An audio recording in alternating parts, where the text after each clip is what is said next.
Madame, Monsieur, bonsoir et bienvenue sur Polynésie la Première. Voici les titres de votre journal. La reprise des classes à effectif complet va-t-elle se faire demain? Rien n'est moins sûr. Si les enfants sont plutôt enthousiastes, certains parents restent préoccupés par une rentrée sans restriction. Vous allez le voir. À Moorea, c'est le choc chez les ex-salariés, mais aussi chez les acteurs économiques de Whapiti. Après l'annonce de la fermeture de l'Intercontinental, on redoute une crise identique à celle qui avait suivi la fermeture du Club Med. C'était en 2001. Et puis, pour finir, Natato Tera est le tout premier recueil d'expressions tahitiennes écrit par Ludmila Tapea et Christiane Maré. 1200 formules à découvrir en fin de ce journal.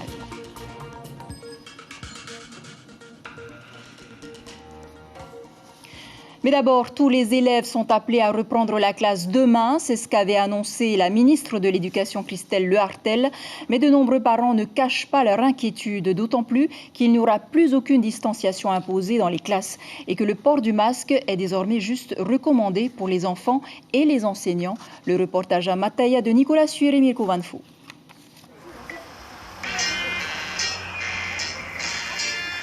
Dans cette famille, les deux filles jouent avec une voisine et amie. Toutes trois vont au collège d'Aloué et à Mataya pour les week-ends. Aucune n'a d'appréhension pour la rentrée, même avec la proximité des camarades en classe.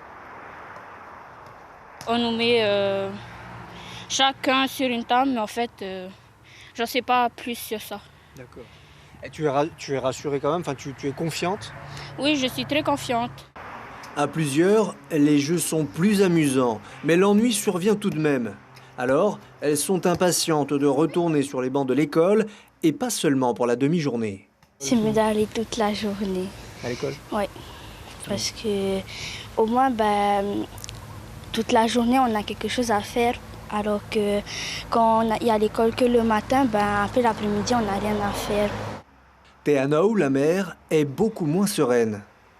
Je suis inquiète quand même, parce que le virus, on ne le voit pas. Il est encore là, peut-être pas en Polynésie, mais tu sais, on ne sait pas si quelques-uns d'entre eux, ils sont malades déjà et on ne le sait pas. Mais je préconise que mon enfant puisse prendre les gestes de barrière. Des gestes barrières martelés à toutes les filles de la maison. Aujourd'hui, on ne se fait plus la bise, on se fait un signe à 1 mètre de distance. Une rentrée sous le signe du retour à la normale, mais aussi sous celui de la vigilance. En tout cas, ces trois collégiennes porteront leur masque, même s'il n'est pas obligatoire. Voilà, et sachez qu'un nouveau cas de Covid-19 vient d'être détecté en Nouvelle-Calédonie. Il s'agit d'un gendarme testé négatif à son départ de métropole. Arrivé le 19 mai sur le Caillou, puis placé en quarantaine. Il a été dépisté positif ce lundi. Aussi, restez toujours vigilants. Et que dire de l'après-confinement ce lundi de Pentecôte? La question était au cœur de la messe de ce matin à l'église Saint-Paul de Mahina. Comme chaque année, les fidèles sont venus commémorer l'arrivée du Saint-Esprit, le troisième élément de la Trinité, une messe célébrée par le diacre Médéric Bernardino. Évidemment, la crise post-Covid est très préoccupante. À Moorea, la fermeture de l'hôtel Intercontinental est un véritable choc.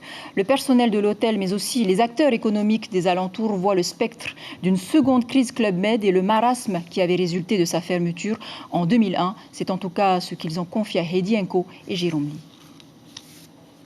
Sylvie travaillait à l'Intercontinental depuis 29 ans. Elle est encore sous le choc.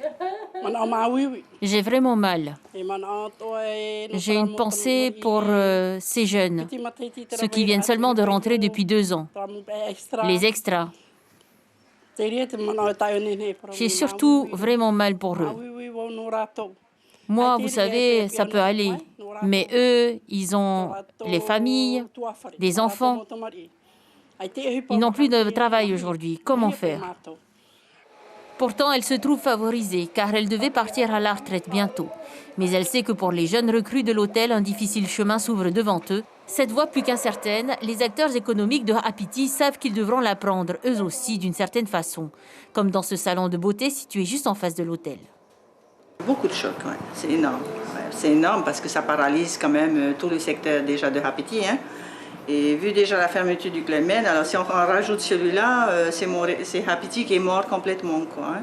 Et après, moi spécialement le salon de coiffure, nous on est impacté par le local qui va plus travailler, donc on n'aura plus les personnes ne vont pas pouvoir venir dépenser au salon, donc pour nous c'est un impact énorme.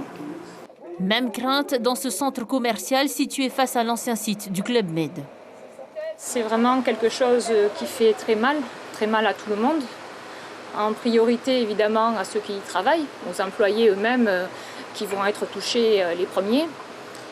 Et au-delà des employés, ça va toucher toute l'île en cascade, tous les commerçants qui vivent, non pas forcément des touristes qui vont dans l'hôtel lui-même, mais des gens qui travaillaient et qui consommaient. Donc si ces personnes-là, les employés, n'ont plus de travail, ils ne vont plus consommer de la même manière, même en local. On a peur que ça fasse un deuxième effet Club Med, c'est-à-dire que ça va être une catastrophe de l'île. Ça faisait quand même bouger pas mal et travailler pas mal de monde. Il y a surtout ces familles, 190 familles du coup, qui se retrouvent sans emploi.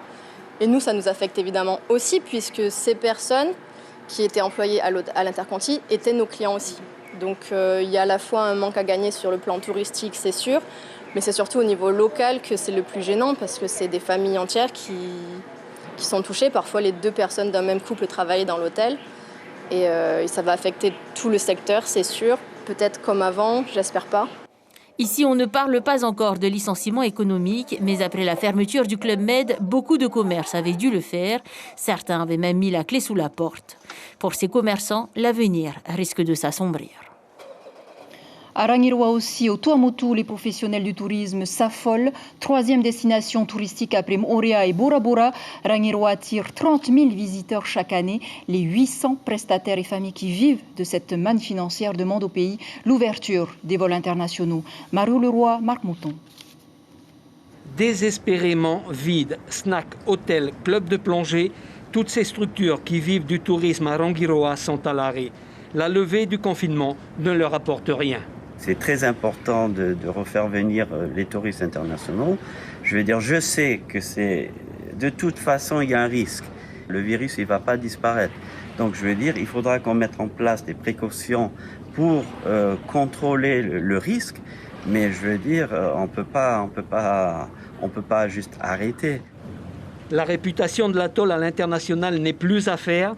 En temps normal, selon les responsables, l'île accueille plus de 90% de visiteurs étrangers. Si la clientèle locale n'est pas à négliger, Rangiroa souffre d'un gros handicap. La destination est onéreuse. L'apport de la consommation locale, il est très minime. Et en plus, tout est plus cher. Vous allez au magasin, vous n'allez pas payer votre kilo de salade ou votre kilo de carottes le même prix qu'à Tahiti, ça va être le double.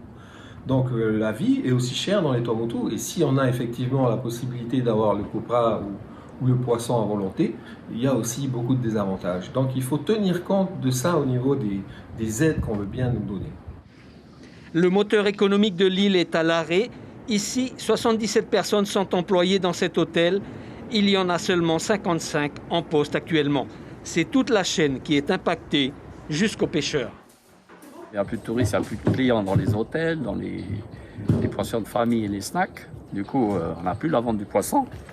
Alors, pour compenser la perte de vente, on a été obligé de vendre sur le marché local. Et pour pouvoir vendre, on est obligé de baisser le prix. On est obligé de brader un peu le poisson, sinon on ne va pas survivre. Le comité du tourisme a alerté le gouvernement de la situation difficile que traverse le plus grand atoll de Polynésie. Il espère bien être entendu. Et les professionnels du secteur devront prendre leur mal en patience car jusqu'au 22 juin, les déplacements entre l'Hexagone et l'Outre-mer ne se feront uniquement que sur des motifs impérieux. Annick Girardin a toutefois annoncé vouloir réduire la quatorzaine à 7 jours. On l'écoute. On va donc mettre en place très rapidement les conditions d'une expérimentation dans les territoires qui seront volontaires. Ce protocole, il va impliquer des tests Covid préalablement à l'embarquement, dans les 48 heures qui vont précéder l'embarquement. Ce sera suivi d'une réalisation d'une septaine à l'arrivée sur le territoire avec un nouveau test qui permettra, si la personne est négative, d'adapter les mesures de la deuxième septaine sur le territoire, des restrictions moindres, une possibilité de déplacement avec quelques interdictions, tout ça permettant d'alléger le dispositif tout en gardant une protection. Nous vous l'annoncions mercredi dernier, la baisse du prix de l'essence à la pompe. Après une première réduction de 10 francs le 1er mai, c'est une nouvelle baisse de 5 francs que vous avez dû constater aujourd'hui dans vos stations de service. 5 francs également de réduction sur le prix du gaz, sur décision donc du Conseil des ministres. Et pour que les victimes des essais nucléaires ne soient pas oubliées, tel est le slogan de l'association 193 qui a interpellé les députés Maïna Sage et Nicole Sanquer ainsi que le sénateur Nui Hauloré au sujet de l'article de l'amendement Tétouanoui qui modifie de nouveau la procédure d'indemnisation des victimes du nucléaire. Le Sénat vient en effet de modifier l'amendement voté en décembre 2018 qui étendait à toutes les demandes d'indemnisation le seuil minimum d'un millisievert. Les associations sont plutôt satisfaites. Quant à la députée Nicole Sanquer, elle explique que l'amendement Tétouanoui qui fixe les règles d'indemnisation doit rester la référence. On écoute, elle répond à Gilles Tautou et Hiro Terurutua. Concernant l'amendement sur la rétroactivité, justement de la méthodologie qui a été retirée par le Sénat, là, il y a une CMP qui va se dérouler ce soir. Et donc, il voulait connaître notre position. Donc, mon collègue député Moïtaï Broudersan s'était exprimé sur la forme. Et là-dessus, nous sommes unanimes. Nous critiquons la forme, c'est-à-dire de venir en amendement, sans consultation, imposer une rétroactivité. Donc, ça, nous ne sommes pas d'accord. Et l'amendement pour l'indemnisation des victimes des essais nucléaires sera étudié au Sénat dans quelques heures à Paris en commission mixte paritaire. Aux États-Unis, les manifestations pour George Floyd, asphyxié au cours d'une interpellation policière, continuent de soulever des tensions. Les autorités de Washington, Los Angeles, Houston, Minneapolis et une trentaine d'autres communes américaines font face à des mouvements de contestation très vifs la nuit, avec des excès de violence, des émeutes et des pillages. Au moins 25 grandes villes ont instauré un couvre-feu. La nuit dernière à Washington, les manifestants ont bravé les interdictions pour venir se faire entendre devant la Maison-Blanche. Et les informations d'Outre-mer, la première, sont désormais disponibles via une plateforme numérique commune, un nouvel outil alimenté par l'ensemble des antennes du réseau et qui permettrait de compenser la fermeture de France Ô. Voici le reportage. Bienvenue en Guadeloupe, dans les coulisses du portail Outre-mer la première, un ordinateur, une bonne connexion et un bon logiciel pour produire ces contenus et les mettre à votre disposition. Ici en Guadeloupe, ailleurs en Guyane, Saint-Pierre-et-Miquelon, Nouvelle-Calédonie ou encore en Polynésie, les Livers, c'est ainsi qu'on les appelle, préparent la venue du portail des Outre-mer. Un outil unique en son genre, fédérant les contenus d'information et de divertissement des antennes la première, comme une fenêtre sur la vie de ces citoyens français vivant aux quatre coins du monde. On a envie d'établir un lien avec eux, les accompagner dans leur quotidien, jouer leur rôle de proximité. Sur ce portail, ils doivent être un peu chez eux, avoir leurs repères, savoir ce qui se passe dans le pays, mais également être en mesure de pouvoir voir, revoir, découvrir à travers des documentaires et des magazines la vie de la Guadeloupe, de la Martinique, des territoires du Pacifique ou de l'océan Indien. Sorte de nouveau réseau social, le portail se veut ouvert à tous et alimenté par chacun. Un reportage, un commentaire et des réponses pour relier les internautes, mais aussi s'assurer d'une meilleure visibilité des territoires français répartis en 3 océans et de leur population. Tous les ultramarins de l'Hexagone aujourd'hui, ce qui les caractérise, c'est qu'ils sont originaires d'un territoire d'outre-mer, mais qu'en même temps, ils sont membres d'une communauté nationale ici. En étant membre de cette communauté nationale-là, je crois qu'il y a quand même ce besoin de se reconnecter. Et ce besoin de se reconnecter, ils vont le retrouver là. On a aujourd'hui un portail qui vient renforcer, consolider cette visibilité-là. Et donc, on est dans un écosystème d'une grande efficacité, d'une grande puissance aussi. C'est l'ambition et l'espoir de France Télévisions, à l'heure où sa chaîne France-O attend un délai supplémentaire avant fermeture. Avec ce portail, le groupe veut moderniser la place qu'il accorde aux Outre-mer. Le portail déjà opérationnel sera consultable dès demain. C'est peut-être l'ouvrage qui manque à votre bibliothèque de livres polynésiens, un ouvrage d'expression. L'expression, vous savez, est au cœur du fonctionnement du langage et le Reotheti aussi regorge de formules. Natatotira est un recueil écrit par Ludmila Tapea et Christiane Marais. Elles ont pu rassembler 1200 expressions tahitiennes remises au goût du jour. Stéphane Ratino et Patita Savia. Des notes à la calligraphie parfaite, pareil aux écritures des cahiers intimes de jadis. Une langue, c'est une vérité qui fait un peuple. Comme un épiderme, il y a les blessures, les joies, mais aussi les oublis dans les plis de la mémoire. Christiane et Mila ont écouté, lu et collecté. Le but est atteint, hein? L'objectif est atteint. Trara, il et petit huruf et mon envoi et petit huruf à toi. Une langue populaire, savante parfois, dont l'infini créatif pourrait encore occuper des pages blanches. Des expressions, il y en a. Hein. Il y en a et on y avait, enfin personnellement, je ne pensais pas qu'il y en avait autant. Parce qu'au départ, quand on a commencé, ça a été un peu difficile. Et puis finalement, voilà. En fait, c'est l'oreille qu'il faut tendre. C'est un petit trésor, plus de 1200 expressions collectées avec des surprises, en tous les cas une langue encore vivante, une langue qui chante, une langue musicale. Christiane, si je vous dis, c'est du déjà vu, du déjà entendu, c'est pas le cas pour le livre, mais comment dit-on en tahitien? Diantre, une expression extraordinaire, la rage du cœur.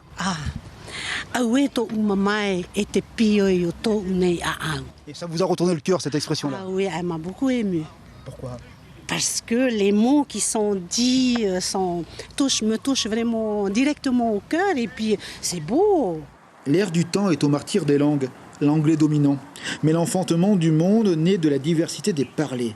En Polynésie, des bénévoles se battent pour leur langue, cherchent, éditent. Ce livre d'expression est le 7e d'une collection culturelle décidée par l'association Paraou, l'obligation de transmettre pour ne rien oublier. C'est un combat, mais ça revient de plus en plus tendance, on va dire. Mais effectivement, c'est un combat où je pense qu'il y a beaucoup de choses à faire pour que ça soit,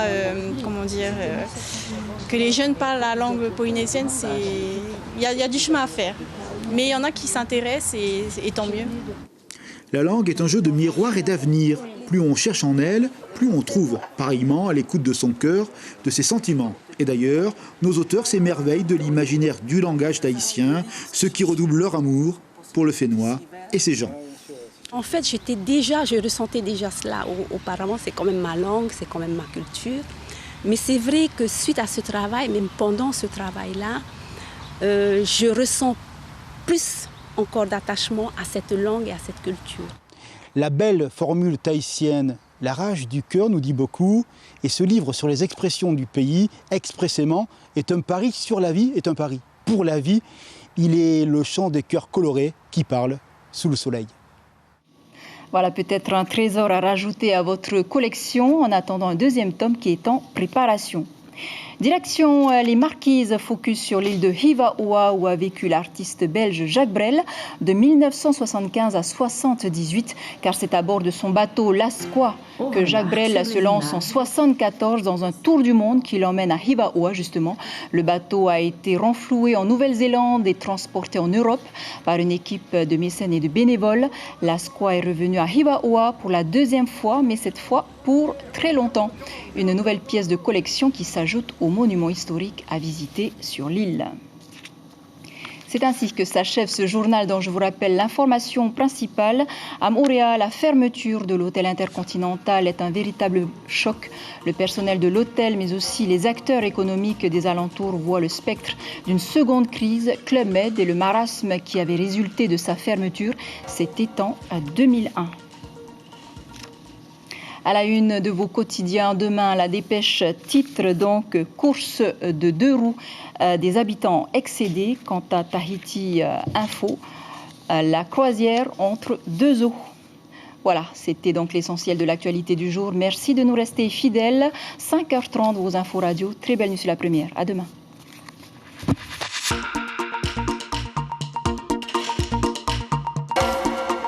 Retrouvez notre journal en replay sur notre site internet.